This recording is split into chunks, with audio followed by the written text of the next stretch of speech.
Dear students, अस्सलाम वालेकुम। आज का हमारा टॉपिक है atomic number and atomic mass. Atomic number को हम कैसे डिफ़ाइन करेंगे? नंबर ऑफ़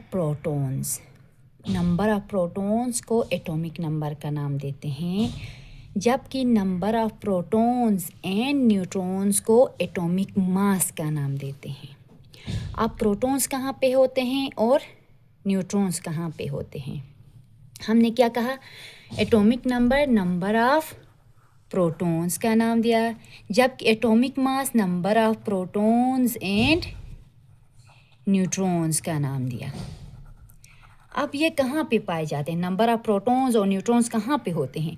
तो इसके लिए हम एटम का स्ट्रक्चर देखेंगे। ये इधर मैंने एटम का स्ट्रक्चर बनाया है। इधर देखें तो एटम के सेंटर में क्या होता है? न्यूक्लियस होता है, जिसमें प्रोटॉन्स और न्यूट्रॉन्स प्रेजेंट होते हैं, जबकि उसके अराउंड, न्यूक्लियस के अराउंड शेल्स होते हैं जिसमें इलेक्ट्रॉन्स होते हैं। प्रोटॉन्स पे पॉजिटिव चार्ज होता है, इलेक्ट्रॉन्स पे नेगेटिव चार्ज होता है, और न्यूट्रॉन जो होते हैं वो न्यूट्रल होते हैं। तो इससे हमें ये पता चलता है कि एटम के न्यूक्लियस में प्रोटॉन्स भी होते हैं और न्यूट्रॉन्स भी होते हैं। तो हम एटॉमिक नंबर को डिफाइन इसी तरह करेंगे, the number of protons in the nucleus of an atom. Nucleus of an atom, इसको हम एटॉमिक नंबर कहेंगे। और the number of protons and neutrons in the nucleus of an atom is called atomic mass कहेंगे। सही है। अब atomic number को हम कैसे डिनोट करते हैं? कैपिटल जी से हम डिनोट करते हैं एटॉमिक नंबर को। एटॉमिक मास को हम कैसे डिनोट करेंगे? कैपिटल ए से डिनोट करते हैं। एटॉमिक नंबर जो होता है इसकी वैल्यू हमेशा स्मॉलर होगी, जबकि एटॉमिक मास की वैल्यू लार्जर होगी। आइसोटोप्स में फोर्थ पॉइंट क्या होगा? आइसोटोप्स में क्या होता है? एटॉमिक नंबर सेम होता है, सेम एटॉमिक नंबर होगा, जबकि आइसोटोप्स में एटॉमिक मास जो होता है वो डिफरेंट होता है।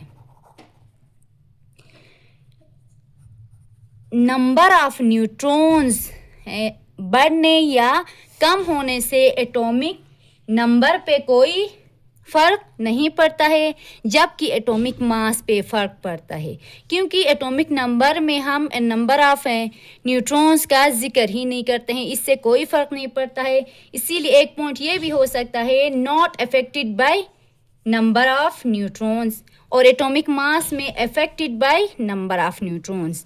नंबर ऑफ़ न्यूट्रॉन से फ़र्क पड़ता है। तो फिफ्थ पॉइंट क्या है?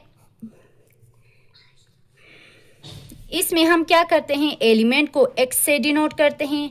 ये क्या है? ये एलिमेंट है। एटॉमिक मास को हम कहाँ पे लिखते हैं? टॉप पे लिखते हैं, जबकि एटॉमिक नंबर को सबस्क्रिप्ट में लिखते हैं। जैसा कि हम एग्जांपल लेते हैं कार्बन का। कार्बन का एटॉमिक मास जो एटॉमिक नंबर जो है वो 6 होता है और एटॉमिक मास 12 होता है। हम इसी तरह इसको रिप्रेजेंट करते हैं। या सेकंड एग्जांपल लेते हैं नाइट्रोजन का, जिसका एटॉमिक नंबर है 7 और एटॉमिक मास है 14। और लास्ट पॉइंट ये है कि प्रोटॉन्स और न्यूट्रॉन्स को हम एक और नाम भी देते हैं, क्या है? Nucleons. Thank you so much.